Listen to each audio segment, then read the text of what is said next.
और साइटोप्लाज्म के गिर्द सेल मेम्ब्रेन मौजूद होगी और उसके बाहर एक थिन मेम्ब्रेन या थिक मेम्ब्रेन मौजूद होती है जिसको जोना पेलिसिडा, और मल्टी मेम्ब्रेनस स्ट्रक्चर इसके आउटर साइड पे होता है जिसको नाम दिया जाता है कोरोना रेडिएटा। तो these are the membranes of the egg cell. तो ये एक जनरल कंपैरिजन था एग सेल और स्पर्म सेल के बारे में जो कि मेल और फीमेल रिप्रोडक्टिव सिस्टम से प्रोड्यूस होते हैं। Now we have to discuss about the female reproductive cycle जो कि मेंस्ट्रुअल साइकिल कहलाता है, जिसमें हम ये देखेंगे कि फीमेल के केस में जो एग की प्रोडक्शन के साथ साथ जो हार्मोन्स इन्वॉल्व होते हैं या जो यूट्रस की वॉल है, जो यूट्राइन वॉल है, उसके अंदर कौन सी फिजियोलॉजिकल चेंजेस आती हैं जो कि प्रेगनेंसी को अटेन करने के लिए या इम्प्लांटेशन के लिए रिक्वायर्ड होती हैं। तो मेंस्ट्रुअल साइकिल या फीमेल रिप्रोडक्टिव साइकिल को जानने के लिए चलते हैं नेक्स्ट बोर्ड की तरफ। सो नेक्स्ट पार्ट जो कि हमारे आज के सिलेबस का हिस्सा है that is female reproductive cycle, जिसको हम मेंस्ट्रुअल साइकिल का नाम भी देते हैं। अब जो मेंस्ट्रुअल साइकिल है ये बुनियादी तौर पर एक पीरियोडिक एक्टिविटी है जो कि 28 डेज में कंप्लीट होती है। तो अगर हम इसके डिफरेंट फीचर्स देखें, first of all the site of menstrual cycle, तो एक्चुअली 2 साइट्स जो हैं वो इन्वॉल्व होती हैं। फर्स्ट वन इज ओवरी जिसमें ओवेरियन साइकिल चल रहा होता है, और दूसरे नंबर पर यूट्रस जिसमें यूट्राइन साइकिल जो है वो चल रहा होता है। ये दोनों प्रोसेस साइमल्टेनियसली काम कर रहे होते हैं और दोनों जो एरियाज हैं उन पे डिफरेंट स्टेजेस जो है वो इनकी काम कर रही होती है।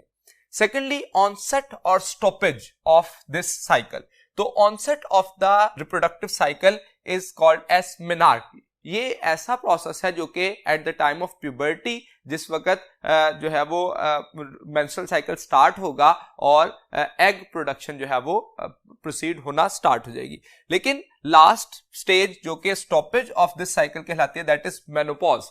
मेनोपॉज वो टाइम ड्यूरेशन कहलाता है जिस वक्त फीमेल के केस में एग प्रोडक्शन जो है वो स्टॉप हो जाती है, that is approximately the age of 45 years. यानी कि फीमेल के केस में 45 ईयर्स की एज जब अटेन हो जाती है तो नॉर्मली इसके बाद एग प्रोडक्शन जो है वो स्टॉप हो जाती है। लेकिन जरूरी नहीं है कि ये फिगर 100% फिक्स्ड हो, some time that is earlier process और may be some years later then the 45 years. So that is called as menopause.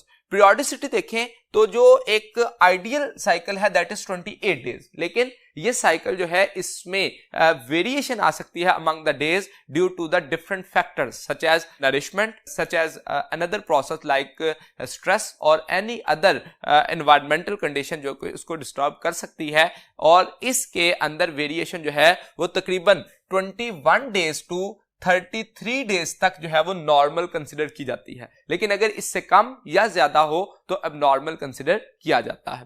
Third point देखिए तो that is about the stages.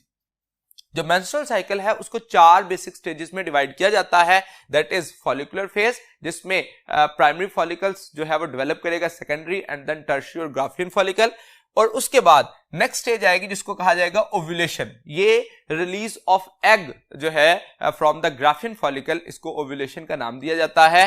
Next one will be luteal phase जो कि corpus luteum की formation है जिसमें जो है वो प्रोजेस्टेरोन की प्रोडक्शन स्टार्ट हो जाती है, और अल्टीमेटली मेंस्ट्रुएशन। मेंस्ट्रुएशन एक ब्लीडिंग का प्रोसेस होता है। तो अगर इस सारी स्टेजेस को देखें तो first stage of the reproductive cycle is actually menstruation. Menstruation के बाद जो है वो फॉलिकुलर फेज आता है, देन ओव्यूलेशन या ओव्यूलेटरी फेज, और लास्ट पे जो है वो ल्यूटियल फेज कंसीडर किया जाता है। अब जो फर्स्ट मेंस्ट्रुअल साइकिल होता है उसमें मेंस्ट्रुएशन का प्रोसेस नहीं होता, और लास्ट केस में जो है वो देखा जाता है कि मेंस्ट्रुअल साइकिल का प्रोसेस फर्स्ट मेंस्ट्रुअल साइकिल में एग्जिस्ट नहीं करता, वो स्टार्ट होता है फॉलिकुलर फेज से, बिकॉज नो एनी थिकनेस और vascularisation of the uterine wall occur at the start of the first menstrual cycle और मेनार्की। रेगुलेशन, हार्मोनल रेगुलेशन की बात करें तो 4 किस्म के हार्मोन मेनली इस मेंस्ट्रुअल साइकिल में इन्वॉल्व होते हैं, जैसे कि फॉलिकल स्टिमुलेटिंग हार्मोन जिसको FSH कहते हैं, एंटीरियर पिट्यूटरी से आ रहा होता है। सेकेंडली एस्ट्रोजन जो कि पर्टिकुलरली प्रोड्यूस हो रहा होता है फॉलिकुलर सेल से या ओवरी के अंदर मौजूदा प्राइमरी और सेकेंडरी या टर्शियरी फॉलिकल जो है वो इसको प्रोड्यूस कर रहे होते हैं। LH ल्यूटिनाइजिंग हार्मोन, ये भी एंटीरियर पिट्यूटरी से आता है, और प्रोजेस्टेरॉन जो कि प्रोड्यूस होता है कॉर्पस ल्यूटियम से और प्लेसेंटा से। तो इन तमाम हार्मोन्स को ये किस तरह से रेगुलेट करते हैं इस प्रोसेस को, मेंस्ट्रुअल साइकिल को, ये हम नेक्स्ट पॉइंट में डिटेल में देखेंगे। इसके अलावा भी कुछ हार्मोन जो है वो इन्वॉल्व होते हैं, जैसे कि अगर प्रेगनेंसी एस्टैब्लिश हो जाती है तो एक और हार्मोन HCG जिसको ह्यूमन कोरियोनिक गोनाडोट्रोफिन कहते हैं, ये यूरिन में रिलीज होता है और इसको प्रेगनेंसी टेस्ट के तौर पर डिटेक्ट किया जाता है इन द यूरिन। तो ये हार्मोन भी प्रोड्यूस हो रहा होता है। तो ये बुनियादी हार्मोन जो है रेगुलेट हो रहे होते हैं।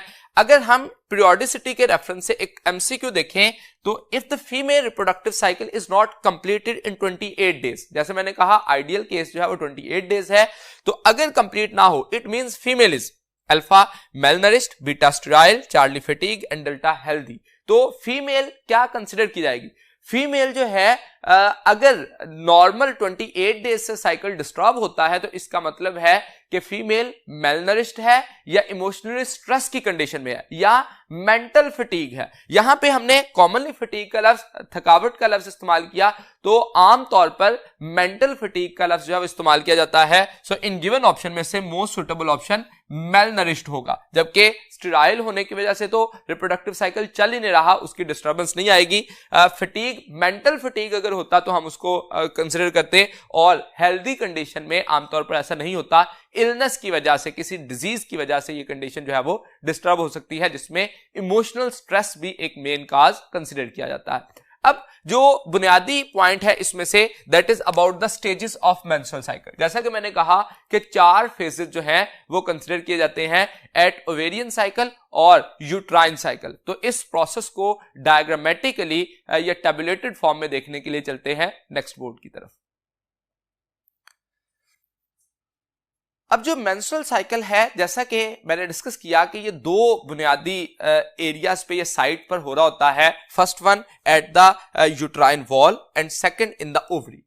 अब ये प्रोसेस जो है वो दोनों में साइमल्टेनियसली कंसीडर किया जाता है। जैसे हम अगर यूट्राइन वॉल पे देखें तो 28 डेज का साइकिल है, जिसमें फर्स्ट स्टेज जो है वो मेंस्ट्रुएशन कंसीडर की जाती है। ये मेंस्ट्रुएशन का जो प्रोसेस है ये तकरीबन 3 to 7 डेज तक का प्रोसेस होता है, यानी कि मिनिमम अगर ये ब्लीडिंग का प्रोसेस हो तो 3 डेज तक, और मैक्सिमम ब्लीडिंग जो है वो 7 डेज तक हो सकती है। ये ब्लीडिंग का प्रोसेस होता क्यों है? उसकी वजह यह है कि बुनियादी तौर पर जो यूट्राइन वॉल थिक हुई थी, उसकी थिकनेस में जो वास्कुलर सिस्टम या ब्लड वेसल जो है वो आई थी, दैट बिकम्स रप्चर्ड, और जैसे ही वो रप्चर होना शुरू होती है तो ब्लीडिंग स्टार्ट हो जाती है और यूट्राइन वॉल के सेल जो हैं वो as a cell debris remove होना शुरू हो जाते हैं through the vagina. So that is called as menstruation. जैसे ही मेंस्ट्रुएशन एंड होती है तो end of the menstruation will lead to the start of the follicular phase. अब क्या होगा कि जो फॉलिकुलर फेज है उसमें फॉलिकल्स की डेवलपमेंट स्टार्ट हो जाती है, लेकिन इसी स्टेज को in case of the particularly uterine cycle, यहां पे क्या होगा, अब जो preparation of the uterine wall होना शुरू हो जाती है, मतलब यूट्राइन वॉल की थिकनेस स्टार्ट हो जाती है। अब यहां पे इसको प्री ओव्यूलेटरी फेज का नाम भी दिया जाता है, और जैसे ही फॉलिकुलर फेज तकरीबन ये प्रोसेस जो है फॉलिकुलर फेज का 7th डे से 14th डे तक का प्रोसेस जो है वो कंसिडर किया जाता है। अप्रोक्सीमेटली ये 7 to 10 डेज का या मैक्सिमम 12 डेज तक ये प्रोसेस जो है वो चलता है और फॉलिकल की डेवलपमेंट होती है। अब फॉलिकल की डेवलपमेंट के बाद जो स्टेज आएगी that will be ovulation. Ovulation में रिलीज ऑफ एग होगी, जो कि in case of ovarian cycle देखा जाएगा कि जो ग्राफिन फॉलिकल मैच्योर फॉलिकल से जब एग रिलीज होगा तो that follicle will be considered as ruptured follicle. ये ओव्यूलेशन का प्रोसेस जो है वो सडन होता है, शॉर्टर ड्यूरेशन का होता है, लेकिन अप्रोक्सीमेटली 14th डे जो है वो आइडियल कंसिडर किया जाता है for the process of ovulation.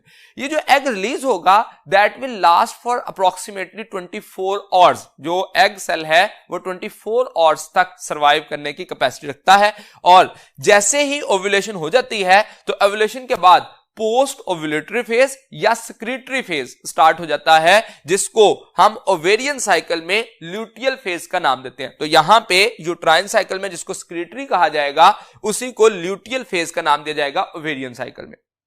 तो इसका मतलब यह हुआ कि जो पोस्ट ओव्यूलेटरी फेज है उसके बाद ल्यूटियल फेज है या सिक्रीटरी फेज है, वो सेम टाइम ड्यूरेशन को ही नाम दिया जा रहा होता है। In case of uterine cycle इसको सिक्रीटरी इसलिए कहा जाता है because in this phase there is the release of particularly hormones जो कि प्रोजेस्टेरोन कंसीडर किए जाते हैं, जबकि यहां पे ल्यूटियल इसलिए कॉर्पस ल्यूटियम जो है वो ल्यूटिनाइजेशन का प्रोसेस हो चुका है, इसलिए इसको ल्यूटियल फेज का नाम दिया जाता है। ये सेक्रेटरी फेज या ल्यूटियल फेज या जिसको हम पोस्ट ओव्यूलेटरी फेज कहते हैं, that is the longest phase, ये लॉन्गेस्ट फेज कंसीडर किया जाता है among the process of the uterine wall या यूट्राइन साइकिल।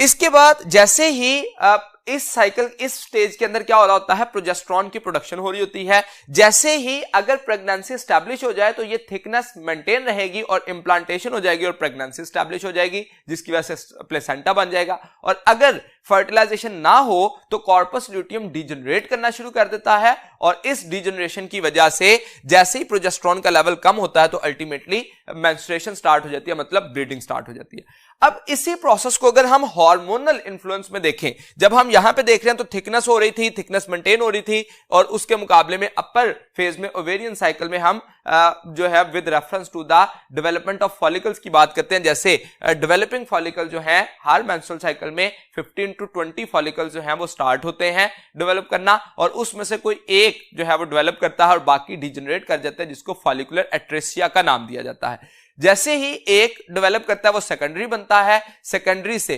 मैच्योर या ग्राफियन फॉलिकल बनता है जिसको राइपनिंग फॉलिकल भी कहा जाता है, और फिर जैसे ही उससे एग रिलीज हो जाता है, ओव्यूलेशन हो जाती है, तो उसको फिर रप्चर्ड फॉलिकल का नाम भी दिया जाता है जो कि कॉर्पस ल्यूटियम कहलाता है। अगर प्रोजेस्टेरोन प्रोड्यूस होता रहे तो कॉर्पस ल्यूटियम मेंटेन रहता है, because primary source of progesterone is corpus luteum. जबकि अगर प्रेगनेंसी स्टैब्लिश होगी तो सेकेंडरी सोर्स के तौर पर प्लेसेंटा जो है वो स्टैब्लिश होता है, जिससे प्रोजेस्टेरोन प्रोड्यूस हो रहा होता है। इसका मतलब यह हुआ कि during the complete period of pregnancy या gestation there is the corpus luteum will retain producing the progesterone, और उसके साथ साथ सेकेंडरी सोर्स में प्रोजेस्टेरोन को प्रोड्यूस कर रहा होगा प्लेसेंटा। अगर प्रेगनेंसी स्टैब्लिश नहीं होती तो कॉर्पस ल्यूटियम जो है वो डिजेनरेट करना शुरू कर देता है, एंड कॉर्पस ल्यूटियम की बजाय कॉर्पस एल्बिकैन की फॉर्मेशन स्टार्ट हो जाती है। अब इन तीनों स्ट्रक्चर्स को ओवरी के अंदर हम कलर की बेस पर भी जो है वो आइडेंटिफाई कर सकते हैं, जैसे कि ग्राफियन फॉलिकल या मैच्योर फॉलिकल जो है वो रेडिश कलर में होता है। इसके साथ साथ कॉर्पस ल्यूटियम जो है वो येलोइश ग्लैंडुलर स्ट्रक्चर है, जबकि कॉर्पस एल्बिकैन जो है वो व्हाइटिश स्ट्रक्चर के तौर पर डिटेक्ट किया जाता है।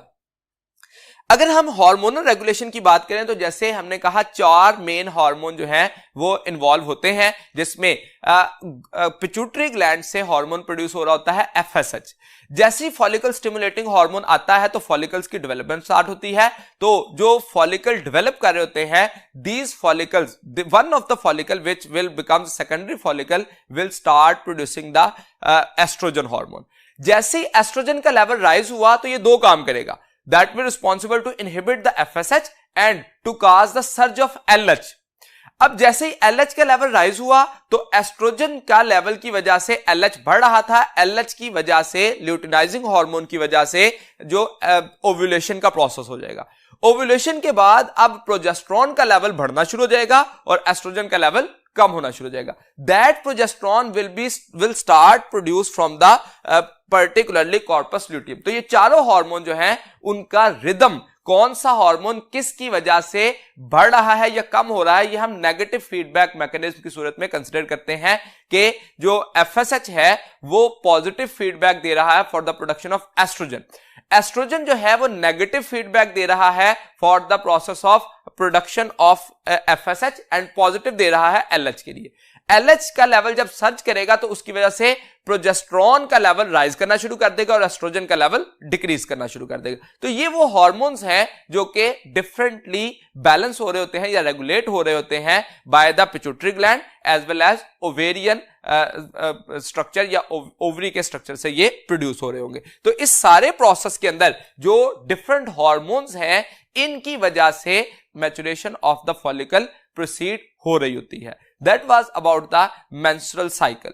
मेंस्ट्रुअल साइकिल के बाद जो दूसरा पॉइंट हमारा मेन लास्ट पॉइंट इस टॉपिक का रह गया है, that is sexually transmitted diseases, जिसमें एड्स, जेनिटल हर्पीज और उसके साथ साथ गोनोरिया, सिफिलिस जो है वो उसको हम डिस्कस करेंगे। तो सेक्सुअली ट्रांसमिटेड डिजीजेस को जानने के लिए चलते हैं नेक्स्ट बोर्ड की तरफ। सेक्सुअली ट्रांसमिटेड डिजीजेस जो हैं ये बुनियादी तौर पर ऐसी डिजीजेस कंसिडर की जाती हैं जो कि mainly through sexual contact transmit होती हैं। इनकी ट्रांसमिशन के लिए इमोरल वैल्यूज और उसके साथ साथ अनहाइजेनिक कंडीशन जो है वो उनको एक्वायर करने से इनकी ट्रांसमिशन के चांसेस बढ़ जाते हैं। तो जो मेन सेक्सुअली ट्रांसमिटेड डिजीजेस हैं, approximately 30 types of viruses, bacteria या पैरासाइट्स अभी तक डिस्कवर हो चुके हैं जो कि सेक्सुअली ट्रांसमिटेड डिजीजेस के साथ लिंक्ड हैं या उनके कॉजेटिव एजेंट्स हैं। जो मेन डिजीजेस हम आज डिस्कस करेंगे उसमें first one is gonorrhoea. Gonorrhoea जो है ये एक बैक्टीरिया की वजह से, जिसको हम नाम देते हैं Neisseria gonorrhoeae, that is the scientific name of bacteria. इसको डिटरमिन करने के लिए कोई ब्लड टेस्ट नहीं किया जा सकता, no blood test to diagnose. इसके सिम्टम्स में देखिए तो मेल के केस में pain during urination, thick greenish yellow urethral discharge जो है वो इसका एक सिम्टम कंसीडर किया जाएगा जो कि ये डिटरमिन करेगा कि दैट इज द गोनोरिया। अगर जो बेबी है eight the time of birth, जब वो बर्थ कैनाल से मूव कर रहा होता है तो उस वक्त अगर ये इससे कांटेक्ट करे तो उसकी वजह से क्या हो सकता है, आई इन्फेक्शन हो सकती है और उसके साथ साथ ये इंटरनल बॉडी पार्ट्स में भी इसकी स्प्रेडिंग पॉसिबल है इस कॉजेटिव एजेंट की या निजेरिया गोनोरिया की, जिसकी वजह से गोनोरिया हो सकता है। जो इसकी ट्रांसमिशन है ये डायरेक्ट हो सकती है और थ्रू सेक्सुअल कांटेक्ट। इसकी ट्रीटमेंट देखें तो उसके लिए एंटीबायोटिक्स को इस्तेमाल किया जाता है, generally tetracycline as well as penicillin. ये दो ऐसी एंटीबायोटिक है जिसको कॉमनली इस्तेमाल किया जाता है। गोनोरिया के अलावा एक और डिजीज जो कि हम डिस्कस करेंगे दैट इज सिफिलिस। सिफिलिस जो है ये भी एक बैक्टीरियल इन्फेक्शन की वजह से होती है जो कि ट्रेपोनिमा पैलिडम एक स्पाइरोचीट है। ये जो सिफिलिस है इसको हम 3 बुनियादी स्टेजेस में जो है वो डिटरमिन करते हैं। सबसे पहले जो प्राइमरी स्टेज है उसमें अल्सरेशन या सोरनेस कंसिडर किया जाता है।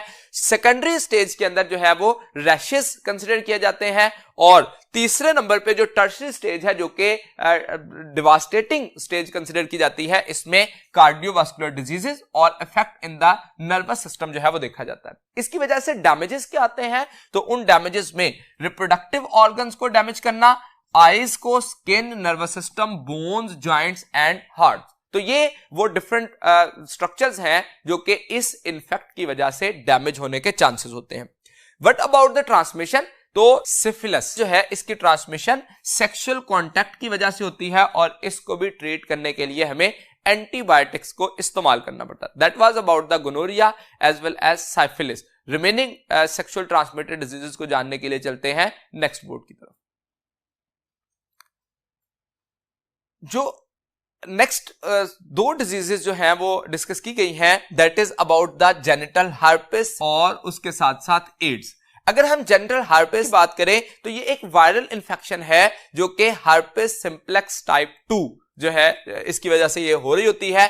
इसकी ट्रांसमिशन भी सेक्सुअल कांटेक्ट से होती है और उसके साथ साथ इसके सिम्टम्स देखें तो that is responsible to produce genital soreness and ulcer in affected area, that is responsible to damage the nervous system of the infant. तो ये वो बुनियादी पॉइंट्स थे जो कि जेनिटल हर्ब्स में हमें याद रखने चाहिए और विद रेफरेंस टू एमसीक्यू ये पूछे जा सकते हैं। लास्ट डिजीज जो कि मोस्ट कॉमनली जो है वो सेक्सुअली ट्रांसमिटेड डिजीज समझी जाती है, दैट इज एड्स। एड्स को एक्वायर्ड इम्यूनोडेफिशिएंसी सिंड्रोम का नाम दिया जाता है जो कि एक वायरल इंफेक्शन है और इसके लिए जो कॉजेटिव एजेंट है दैट इज एचआईवी जो कि एक spherical RNA enveloped virus consider किया जाता है जिसका साइज जो है अप्रोक्सीमेटली 100 नैनोमीटर तक देखा जाता है। तो ये जो वायरस है जो कि आरएनए एनवेलप्ड और स्फेरिकल वायरस है that is called as HIV या ह्यूमन इम्यूनोडेफिशिएंसी वायरस। इसके केस में होता क्या है कि एचआईवी खास तौर पर इम्यून सिस्टम के सेल्स लिम्फोसाइट और पर्टिकुलरली हेल्पर टी लिम्फोसाइट पे अटैक करता है जिसकी वजह से इम्यूनिटी की डेफिशिएंसी हो जाती है या इम्यून डेफिशिएंसी आती है, so it is called as acquired immuno deficiency syndrome. इसके केस में जो हेल्पर टी लिम्फोसाइट ये एक टारगेट स्पेसिफिक वायरस है जो कि पर्टिकुलरली इन्हीं सेल्स पे अटैक इस वजह से करता है because it is responsible to damage the cells due to the presence of CD4 receptors. तो इनके ऊपर, इन सेल्स के ऊपर CD4 रिसेप्टर्स मौजूद होते हैं जिस वजह से इन सेल्स को पर्टिकुलरली अटैक करता है। इसी वजह से इस वायरस को होस्ट स्पेसिफिकली कंसीडर किया जाता है। इसकी ट्रांसमिशन जो है वो ब्लड ट्रांसफ्यूजन से हो सकती है, कंटामिनेटेड यूटेंसिल्स को यूज करने से, मिसाल के तौर पर सर्जिकल इंस्ट्रूमेंट कंटामिनेटेड यूज किए गए, इसके साथ साथ सिरिंजेस का इस्तेमाल या ब्लेड का इस्तेमाल जो कि कंटामिनेटेड हो, उसकी वजह से ये ट्रांसमिशन हो सकती है। Sexual contact that is the most common way for this transmission, और इसकी डिस्कवरी भी पहली दफा होमोसेक्सुअल पेशेंट्स में हुई जिसकी वजह से इसको सेक्सुअल कॉन्टैक्ट जो है वो प्राइमरी काज समझा जाता है फॉर इट्स ट्रांसमिशन। जो इससे अफेक्टेड, इसको one of the most dangerous disease consider किया जाता है। 2019 के एंड तक का डेटा देखें तो अप्रोक्सीमेटली 38 मिलियन पीपल जो है वो इससे अफेक्टेड थे और तकरीबन 26 मिलियन जो है वो सिर्फ अफ्रीकन पॉपुलेशन में थे, और 2020 में अप्रोक्सीमेटली 42 मिलियन पेशेंट्स जो है वो कंसिडर किए जाते हैं जो कि इससे अफेक्टेड हैं। इसकी ट्रीटमेंट देखें तो देयर इज नो क्योर, इसके लिए कोई प्रॉपर जो है वो हमारे पास ट्रीटमेंट मौजूद नहीं है। इसकी ट्रीटमेंट की बजाय हम कहते हैं prevention is the better than cure. Prevention is better than cure मतलब कि हमें इसको बचने के लिए, इस डिजीज से जो है वो बचने के लिए ओनली वे जो है दैट इज प्रिवेंशन। तो प्रिवेंटिव मेजर्स क्या यूज किए जा सकते हैं जो कि इसका ट्रांसमिशन के वेज हैं उन्हीं को समझ के, मतलब ब्लड ट्रांसफ्यूजन के दौरान ये चेक किया जाए कि जो डोनर है वो एड्स से इन्फेक्टेड तो नहीं है। दूसरे नंबर पे जो यूटेंसाइल्स यूज किए जा रहे हैं वो प्रॉपरली स्टेराइल हैं और उनको जो है वो कंटामिनेशन प्योर किया जा चुका है। इसके साथ साथ अगर जो सेक्सुअल कांटेक्ट है, जो ऑफस्प्रिंग है, जिस काउंटर जो पार्टनर है सेक्सुअल कांटेक्ट के लिए वो अफेक्टेड तो नहीं है। और तीसरे नंबर पे जो लास्ट पॉइंट इसका देखा जाता है वो ये है कि जिस इंडिविजुअल को जो है अगर मदर को ये प्रॉब्लम हो एड्स की तो वो ब्रेस्ट फीडिंग से अवॉइड किया जाता है जो सकलिंग है उसके लिए। तो इसका मतलब ये मुख्तलिफ ऐसे कंडीशंस हैं जिसको एक्वायर करके हम एड्स की कंडीशन से बच सकते हैं। So AIDS is one of the dangerous disease of sexually transmitted diseases. यहां तक आज का हमारा लेक्चर की डिस्कशन